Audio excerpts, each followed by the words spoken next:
aujourd'hui le 14 Av et on doit faire la dernière page de la Gemara Nida dans les 5 dernières lignes de la page Ayunbet Amoudbet et on a vu Hane Kraenin. Et on a vu que le 11e jour de la période de Ziva, si une femme elle voit du sang, alors d'après Beth Hillel en tout cas, elle n'a pas besoin d'attendre Minatora, un jour d'attente le lendemain pour se purifier. Et la Gemara elle a dit hier qu'il y avait également une discussion pour le 10e jour. Si elle voit du sang le 10e jour de la Ziva, est-ce qu'elle doit attendre le lendemain ou pas? C'est une marloquette. Et on avait dit que ça c'était de la chod de Moshe du Sinaï. Alors la Gemara dit Anekraen Inou, ça c'est pas de la chod, ce sont des psukim. Où c'est qu'on avait ces psukim? Kalabraïta enseigne.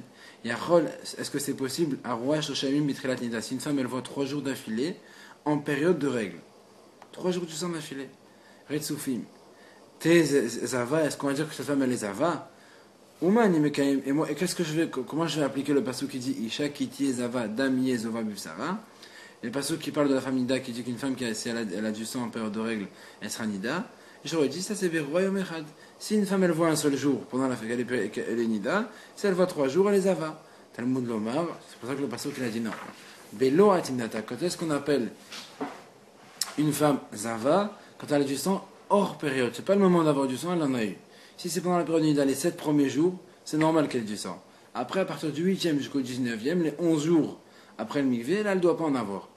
Alors là, il m'a dit, moi je comprends, j'ai pas souk Belo Nidata, ça mourre les Nidata, c'est-à-dire que si jamais les 7 premiers jours, elle a eu du sang, c'est normal, elle a été au mikvé. Après 8, 9, 10, elle a du sang, là, elle les ava. Alors là, il m'a dit, là, ça mourre les Nidata. Donc ça, c'est que si elle a 8, 9, 10. Je sais que si elle n'a pas eu le 8, elle a eu 9, 10, 11. Je sais qu'elle est aussi Zava. Talmud Lomar, O Chitazov. La Torah l'a répété, ou bien si elle est Zava. Donc un autre passage pour répéter le problème de Zava. Donc la Gemara dit de là, j'apprends que même qu'elle ait eu le sang 8, 9, 10 ou 9, 10, 11, cette femme est Zava. Alors il m'a dit, Enli la Yom Echad. Très bien. Bon, ça c'est quand elle n'a pas eu le 8. Elle n'a pas eu de sang le 8, elle a eu le 9, 10, 11. Mais qui me dit, Minayin rabat mouflag shnaim, shlosha, arba'a, chamisha, shisha, shiva, shmona, tisha, sara, minayin. Qui me dit que je vais pouvoir ajouter aussi le cas où la femme elle a eu du sang 10, 11, 12, 11, 12, 13, 13, 14, 15, jusqu'au 19e jour, 3 jours d'affilée. Qui me dit qu'on va pas pouvoir. Qui me dit qu'on va pouvoir dire que cette femme elle est Zava. Alors il m'a dit, Mamatin ou Barvi, le 4e jour. Le 4e jour, c'est ce que la Gemara appelle le 4e jour, c'est le jour numéro. Le 4e jour, c'est le 8, 9, 10, 11. Bien joué. C'est le 11e jour depuis le démarrage des règles. Alors il m'a dit, ce 11e jour, on a vu par les psukim qu'il peut être. Ça peut être un jour du compte des Shevanekim si elle a eu les 3 premiers jours. Si elle a eu 8, 9, 10, les 7 Shevanekim, les 7 jours de pureté commencent le 11e jour. Donc le jour numéro 11, c'est un jour pendant lequel il fait partie des Shevanekim des 3 premiers si jamais elle a vu les 3 premiers jours. Et ça peut être. Et donc on a dit aussi que pendant ce 4e jour, si jamais elle a eu du sang, ça peut faire partie aussi, au cas où elle a eu par exemple 9, 10, 11, la femme est Zava. Alors on m'a dit, de la même manière que le 4, c'est un jour qui peut faire partie des Shevanekim du premier cas de Ziva. Donc le cas où elle a eu 8, 9, 10. Et comme il peut faire partie des Shevanekim du premier, il peut aussi, lui aussi, faire partie du compte de Ziva. C'est-à-dire que si jamais la femme n'a pas eu de sang le 8, elle a eu 9, 10, 11, c'est bon. Là aussi, dans ce cas-là, elle les Zava. Alors, il m'a dit, alors si on fait comme ça, alors même le 5, 6, 7, 8, 9, 10, ce sont les 6 autres jours de Shevanekim au cas où la femme elle a eu 8, 9, 10. Donc pendant ces 6 autres jours de Shevanekim, on va faire les mêmes règles que pour le jour numéro 4. Ces 6 autres jours, comme ils font partie des Shevanekim, du premier cas, ils peuvent aussi être eux-mêmes des jours de Ziva, au cas où jamais il y a du sang, la femme sera Zava pendant ces jours-là. C'est compris, on a où il faut reprendre la vérité. Alors regarde. Vous pouvez nous expliquer à 6h30, allez là. Je reviens sur le sujet à 6h30 parce que c'est parti d'heure. Alors, je vais attendre. En fait, ici. Non, la Gemara, elle veut comprendre exactement quand est-ce que la Ziva ça existe. Alors, on nous a démontré que. C'est clair, je comprends pas. On nous a démontré que les 7 premiers jours, Ziva ça n'existe pas. Voilà, le temps. Très bien. Après, il y a 11 jours. Pendant ces 11 jours, Il n'y a pas écrit que la Torah n'a pas dit quand. Quand est-ce qu'une femme sera Zava? Après 7 jours. Non, après 7 jours, il y a 11 jours de période où elle peut être. Bah, ça, c'est- Mais qui me dit que c'est n'importe quand, 3 jours, si c'est le 8, 9, 10 ou 10, 11, 12, 11, 12, Pourquoi Qui me dit 812? Je comprends pas. 3 jours d'affilée, pour être Zava, il faut 3 jours consécutifs, 3 jours Oui, consécutifs. 3 jours consécutifs. Mais- Mais il peut démarrer à un autre, à n'importe quel moment. Qui a dit? Bah, tu as dit c'est du 8 au 19. 8 au 19. Mais qui me dit? Qui me dit? Moi, ça je te dis là, ce que je Il doit y avoir connais. il doit y avoir une Alors, Mishnah, non, la Gemara va te sortir les psukim. Maintenant, te dit, il y a un pasuk qui te dit que si jamais elle a eu juste après le mikvé, donc 8, 9, 10 du sang, elle est Zava. D'accord. Très bien, ça c'est bon. C'est un peu souk ça. On a fait une dracha d'un pasuk. D'accord. Après, on a fait notre dracha pour lui dire que si elle a eu 9, 10, 11, elle est aussi Zava. Donc pour le moment, on a 8, 9, 10 ou 9, 10, 11. Oui. Bah, après, on peut en découler de là. Alors la Gemara dit comment il je. faut juste une fin. Alors, il faut juste. Voilà, comment on va arriver pour la fin. Alors il m'a dit écoute, comme le jour numéro 11, il peut faire partie des Shanikim du pot. Au cas où elle a eu 8, 9, 10. Le jour numéro 11, c'est le premier jour des jours de pureté. 8, Oui. 9, 10, après nous, on a 7 jours de pureté. Oui. Et on a vu également que si elle a vu 9, 10, 11, le 11 il fait partie des jours de Ziva, qu'elle avait vu ça. Mais si elle a l'un, elle n'a pas l'autre. Non, d'accord, c'est pour te dire que ce jour numéro 11, on a vu que dans une configuration, il peut faire partie des Shanikim du premier, et dans une autre configuration, il peut être lui-même jour de Ziva. C'est le deux cas qu'on a vu. Alors il m'a dit de la même manière, comme les jours numéro 12, 13, 14, 15, 16, 17, ce sont 6 jours qui ressemblent au jour numéro 11 parce qu'ils vont faire partie des Shanikim de la première configuration, ils pourront eux aussi Faire partie de la deuxième. faire partie d'autres configurations avec eux-mêmes, Tout à fait. inclus en tant que Ziva. Alors, on On a a pas la la fin moitié. encore. On n'a pas la fin, parce que pour le moment, on est arrivé, on a que 10 jours pour le moment.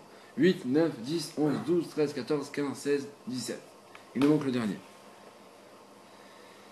Alors il m'a dit, on n'a que 9 jours exactement. 1, 2, 3, 7. Alors il m'a dit, Amrat, Mamasinu Barvi, Sheraoul, Esfira, Vraoul, Ziva. Comme ce 11e jour là, donc le jour numéro 4 de la Ziva, il peut être soit jour de Shanikim, soit dans une autre configuration, lui-même un jour de Ziva. Avania Avia Asiri, Sheraoul, Esfira, Vraoul, Ziva. Donc moi je pourrais dire aussi, tous les jours jusqu'au 10, comme ils font partie des Shanikim de la première configuration, ils peuvent aussi être de jour de Ziva. Et là il m'a dit, qui me dit que je peux inclure également le numéro 11. Que le numéro 11, si jamais il y a du sang, la femme devient Ziva. Zava. Talmud Lomar Belo et Inata. La Torah elle a répété hors période. Donc moi je dis, même le 11, c'est un jour de Ziva. Elle me dit, est-ce que je vais inclure aussi le 12e jour? Le 12e jour, maintenant, si on part depuis le début, ça nous fait le 19e jour. Est-ce que là aussi on va. Celui-là, s'il n'y a jamais du sang, il devient Zava? Amratlav. Elle me dit, non, ça non. Et là, il m'a dit, qui me dit que je peux inclure le 11, mais pas le 12. C'est-à-dire que si jamais elle a vu du sang le 10, ça sera impur le 11. Et que si elle a vu du sang le 11, ça sera pas impur le 12. Parce que Marbeani Achadasar, Sheraoul et Sifira, Ochitazu. Ou Motseani, Shnemasar, Enraoul et Sifira, Okitazu. Comme dans la Torah, on n'a vu que 2 configurations. Pardon, on a 18, 2 configurations. 8, 9, 10 ou 9, 10, 11. Même si tu prends la configuration la plus loin, 9, 10, 11, les Shiranekim vont se terminer le 18e jour. Donc le 11e jour depuis la Ziva. Nous, dans la Torah, on a vu que 2 cas. 8, 9, 10 ou 9, 10, 11. Ouais. Donc si jamais c'est 9, 10, 11, c'est le cas le plus loin, le plus tard, dans le temps. Oui, mais c'est plus tard dans le temps dans les exemples que tu nous as donnés. Entre ces 2 cas, Ouais, le cas, d'accord. celui-là le plus tard, 9, 10, 11, c'est 9, 10, 11.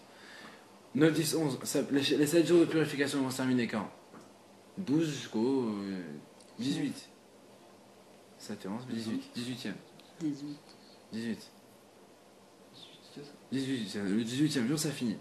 Donc, alors il m'a dit, donc jusqu'au 18e jour inclus, on peut avoir des jours de purification.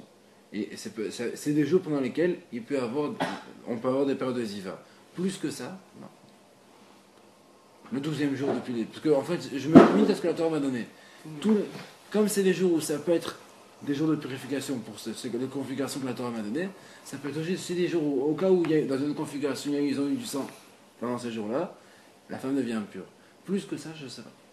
Je te dis qu'a priori, non, la Torah n'en a pas parlé. Ouais, mais les jours de purification, ils peuvent très bien être le 23, 24, 25, 26. Non, c'est impossible. Pas. Ah non, Jour de oui, purification après, ou pas. oui, au cas où la femme elle a eu du sang, mais ça c'est les deux déductions.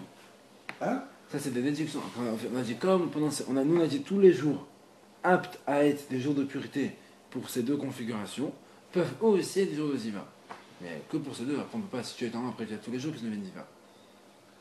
Tu as deux configurations à partir desquelles tu apprends tout. 8, 9, 10 ou 9, 10, 11. Tous les jours de purification. Comment 9, 10, 11, 12. 9, 10, 11. 3 jours seulement. C'est quoi 8, 9, 10, 11? 8, 9, 10 ou 9, 10, 11.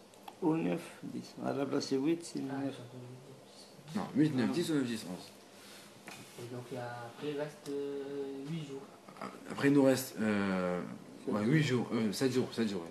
C'est le 11, 7 jours, parce que le 11 est déjà inclus.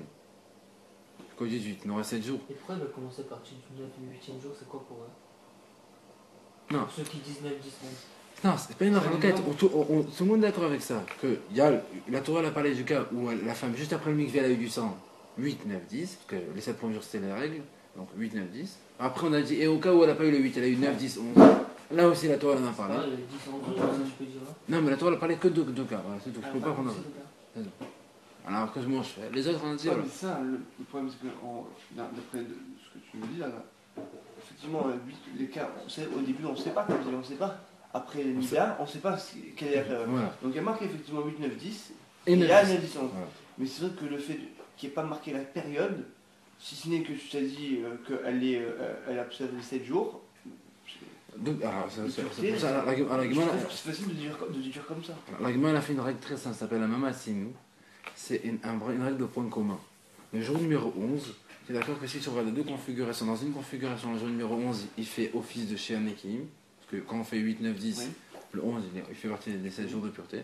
Et dans la deuxième configuration que la Torah te parle, le 11, c'est lui-même un jour de Ziva. Il est ziva. Donc l'argument dit, de la même manière que ce jour numéro 11, je vois que tantôt, puisque lui c'est un jour qui peut être chez un Ekim, il peut aussi être un jour de Ziva. Ouais. Alors tous les jours qui peuvent être chez un Ekim dans une de ces deux configurations, ils pourront eux aussi Et pourquoi, être un jour de Ziva. d'accord, et pourquoi on dit, donc on part du 11, d'accord, on part du 11. Mais chez un Ekim, Pourquoi chez une fille qui est prend, on ne dit pas 3 jours? enfin, oui, 3 jours quoi. C'est-à-dire qu'on a pris, à partir du 11, on a pris 7 jours. Tu as dit chez Vanigim. Parce que c'est chez un Ekim, la Torah l'a dit frère chez un Ekim. Ouais. 7 jours de pureté, c'est la Torah qui nous dit ça. C'est obligatoire. Alors, là il m'a dit Ve'ani la shoshayamim, shneyamim inei. Là il m'a dit donc, pour le moment, moi je sais que ça c'est quand une femme elle est impure 3 jours. Mais si jamais une femme elle a du sang que pendant 2 jours, je sais qu'elle est aussi impure. Tellement le mari yémé. La Torah a dit yémé, zoftomata. Les jours c'est pluriel, c'est minimum 2. Et là il m'a dit qui me dit que si elle a eu du sang un seul jour qu'elle est déjà impure, tellement le mari kol yémé. Tous les jours, c'est-à-dire que même si elle a une seule fois, ça y est. Teme'ahi, la Torah a dit Teme'ahi, elle est impure. Alors Teme'a, mais la metche metamed boala. On le savait qu'elle était Teme'a. Qu'est-ce qu'elle nous rajoute la Torah? Ça nous apprend qu'elle rend impure son mari avec qui elle va aller. Kenida, comme si qu'elle était Nida. Hi, pourquoi je dis Teme'ahi? Teme'a, je dis Teme'a, elle est impure. Teme'ahi, c'est quoi hi? Elle m'a dit. Aussi, voilà. Boala, c'est son nom. Bala, Non, bala. parce qu'en fait, boala, ça veut dire c'est celle avec qui la relation. Celui avec qui elle a la relation. Là, elle m'a dit, hi, c'est quoi hi? Hi metamed boala ve'enata metame masheu boel. Et pourquoi toi tu t'aimais un hi? C'est pour nous apprendre que elle, une femme qui est zava, rend impure la personne avec qui elle va, mais un homme qui est zav ne rend pas impure la personne avec qui il a une relation. Dans un sens, c'est pas dans l'autre. Alors elle m'a dit, va l'odinu. Elle m'a dit, moi je fais un calvachomer, au contraire. Umahi, shena metame beriyot kevayamim metame boala. Si déjà elle, qui ne devient pas impure, si elle a plusieurs pertes maladives dans la même journée, malgré tout elle rend impure celui avec qui elle va. Alors alors lui qui peut être impur même en voyant plusieurs fois dans la même journée, à plus forte raison, qui va rendre impur celui avec la personne avec qui il a la relation. Parce qu'on sait que un homme, s'il voit plusieurs pertes dans la même journée, il les a. 3. Et si c'est aussi plusieurs pertes dans plusieurs jours différents, dans des jours consécutifs, il est aussi impur. Alors qu'une femme, c'est pas comme ça. La femme, c'est obligatoirement des jours consécutifs. Si elle voit tout 10 fois dans le même jour, elle n'est pas zava grande. Elle les avait que juste pour un seul jour. Donc tu vois bien que la femme, elle est par rapport à ça plus cool que l'homme. Elle est rien si elle s'aime qu'un jour. Non, en période de zaval, il faudra juste qu'elle fasse chemin item kenegadian, un jour. Alors c'est pour ça que la Gemara dit Talmud Lomar, c'est vrai qu'on aurait pu faire des logiques différentes, mais le pasuk te dit non, c'est pas comme ça. Elle rend impur celui avec qui elle va, mais lui, Non, le Zav, ne rend pas impur. il est impur que lui-même. Lui est impur, mais ne rend pas impur les autres. En tout cas, par la relation. Et la Gemara dit Uminain Shehi Osam Mishkav Moshav, qui me dit. La relation, mais on parle aussi au toucher. Oui, on va toucher, tout le monde rend impur. Uminain Shehi Osam Mishkav Moshav, qui me dit.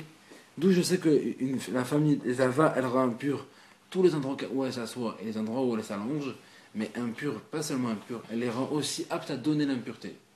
Une femme qui s'assoit sur une chaise, elle donne une tellement forte impureté à la chaise que celui qui s'assoirait sur la chaise ensuite, il devient impur lui aussi.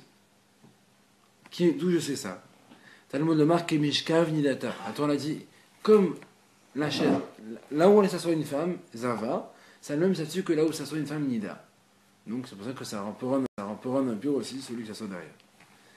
Veni la Shoshayami, on a dit très bien, ça c'est pour une femme qui a eu 3 jours de découlement consécutif. Shniami Munaim, si elle a eu que 2 jours, je sais. Tout le monde le marié, la Torah dit les jours d'impureté. Les jours, c'est 2, minimum. Yom Echad Munaim, je sais que même si elle a eu un seul jour de perte, là aussi elle a une impureté aussi forte. Talmud de Mar Kol Yemé. La Torah l'a dit tous les jours, c'est même si c'est une seule fois. Toujours en fait. Et d'où je sais que la femme, si jamais elle l'a vu une seule fois, elle ne va pas faire chez Nekim, elle va faire qu'un seul jour. Ou la Torah a dit que si la femme elle voit une seule fois, elle fera un seul jour de pureté. Là, elle m'a dit, Talmud le Mar, est là. La Torah l'a dit, il sera pour elle, il sera au singulier le jour. Il y aura un seul jour de purification. Elle m'a dit, Achol, tu spors chez Nekim. Elle me dit, est-ce qu'on peut envisager que la femme, Jonas, si elle voit 2 fois, elle sera impure 7 jours? Elle dit non. Et après, oui, moi j'ai fait un kabachomer. Si déjà l'homme que lui, s'il voit une seule fois, il n'y a rien. S'il voit une seule fois, il n'a rien du tout, l'homme. Par contre, s'il voit 2 fois, il est parti pour 7 jours. Par rapport au 1, il est plus cool que la femme. Par rapport à 2, il est plus marmure que la femme. Alors il m'a dit, alors, elle m'a dit, non, mais alors on va faire pareil pour la femme. Si elle voit, alors pour de raison, elle, que déjà quand elle voit une fois, elle est impure un jour. Forcément, quand elle voit 2 fois, elle sera impure 7 jours. Oui, il y en a. C'est d'accord ou pas? Si déjà l'homme, que lui quand il voit une fois, il a rien. Malgré tout, s'il voit 2 fois, il part pour Shiva Nekiim. Alors la femme, quand elle voit une fois, elle a quelque chose, elle a un jour de purification à faire. Forcément, quand elle va avoir 2 fois, on sera plus strict avec elle. Il faudra qu'elle fasse 7 jours. Puis 7 jours au moins quand même. C'est 2 fois ou 3 fois? Comment? L'homme, c'est 2 fois. 2 fois pour 7 jours. Ah ouais? 3 fois, c'est pour le sacrifice.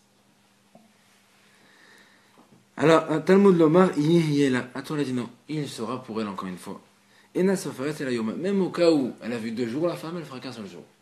2 jours consécutifs, il faudra qu'elle fasse un seul jour. Donc en tout cas, tout ça c'est très beau, tous les psaumes qu'on voit, mais c'est simplement ça ce qu'on veut, pourquoi on a tous ces renseignements. Al Makreinu. Donc tu vois bien que ce sont des psukim. Hier tu m'as dit c'est la de Moshe Messina, c'est pas la de Moshe Messina. On a vu tous des psukim, tout est déduit, on a trouvé des psukim, on a des explications, etc. Très bien. Là il me répond, et c'est là qu'on termine, on va clôturer le sujet de Nida. Les Rabbi Akiva, les Rabbi Elazar Ben Azaria, il cheta.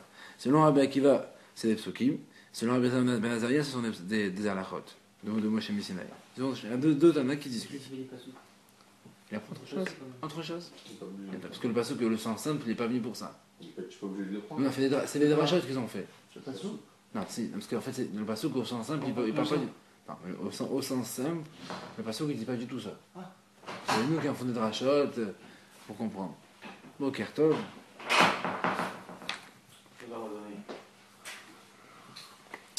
Amar les Rav Shama. J'arrive pile à temps, Camus, pour le suivre. Attends, je vais arriver pour la fin, c'est tout. Je vais me dormir après. Amar les Rav Shmaria. Les Rabbi Abba. Il a dit Rav Shmaria, Rabbi Abba. Ima bima mate zava. Belalia tenida. Il m'a dit comme la Torah. On était à pasuk au sens simple, il ne veut pas dire ça? Et non, au sens simple, le pasuk, il ne parle pas du tout des jours qu'on a dit 8, 9, 10, 9, 10 ans, c'est pas du tout écrit ça. Le psukim à la base, il dit simplement une femme qui a du sang hors période de règle. Hors période, il n'est pas écrit quand. C'est nous qui avons fait des drachot, 8, 9, 10, 9, 10 ans, c'est déjà des drachot qui ont été faites. Après, on nous a dit tous les jours où elle a eu ça, elle sera impure pour 7 jours. tous les jours. Ah, comme écrit tous les jours, donc c'est-à-dire que même si elle a eu un seul jour, c'est l'un rachat. Donc il a dit à Rashmaya, à Rabbi Abba, moi je dirais qu'une femme, elle les a si elle voit en journée, mais si elle voit la nuit, elle est nida. Parce que la Torah, en parlant de Ziva, elle parle que de Yémé. Kol Yémé, Zov Tumata. Moi j'aurais dit que le jour, elle les a, mais si elle voit la nuit, elle est nida. Amaré lui a répondu, Alecha Amakra, Anidata. C'est amour l'Inidata. La Torah, elle a dit, pour toi, il a dit, la Torah, elle a parlé, et elle a dit, Anidata, si une femme, elle voit du sang. Quand est-ce qu'elle les a, si elle voit du sang, juste après la période de Nida. La période de Nida, elle se finit quand? Le soir. Parce qu'il va au mikveh, la femme, elle est finie. À ce moment-là, elle peut être Zava. Donc, même la nuit, elle peut être Zava. Toi, tu me dis, est-ce que la nuit, elle peut être Zava ou pas? Je dis oui, la fois. La Torah, elle a dit, si une femme, elle a eu du sang juste après cette période de Nida. La période de Nida, elle finit quand? La nuit. Donc, juste après la période de Nida, c'est la nuit. Et elle peut être Zava. Alors, écoute ça, Jésus, tu arrives pour la fin, les 2 dernières lignes. Le kakaré, la zava. Donc, la dit, c'est bon, imatave. Quand est-ce qu'on finit la période de Nida? C'est la nuit. Le kakaré, la zava, et on l'appelle zava. Tana de Eliaou. On enseigne dans les chers de Eliaou. Tous ceux qui ont. En fait, c'est sûr que là, ça n'a plus aucun rapport avec ce qu'on a vu jusqu'à présent. Et pour terminer, la Gemara essaie toujours de terminer la. Surtout quand on finit de Maseret entière, on les termine sur une petite phrase intéressante avec de bonnes choses. Et on ne peut pas terminer sur un sujet d'impureté avec la Nida. Elle termine par un sujet qui n'a rien à voir. Et on enseigne dans la chair de Eliaou que tout celui qui enseigne de la Halachot chaque jour, on lui promet, il est assuré d'avoir le Olam Haba. Je vais voir comme c'est écrit Halichot Olam Lo. C'est quoi Halichot Olam Lo? Al Tikra Halichot El Halachot. C'est-à-dire Halachot Olam Lo. Celui qui fait de Halachot Olam Lo. Le monde, il est pour lui. Donc le monde à venir, il est pour lui. Adam Malach Tinoket aussi Kalam Asechanida. Donc voilà pour session de Masechanida. Tu dois.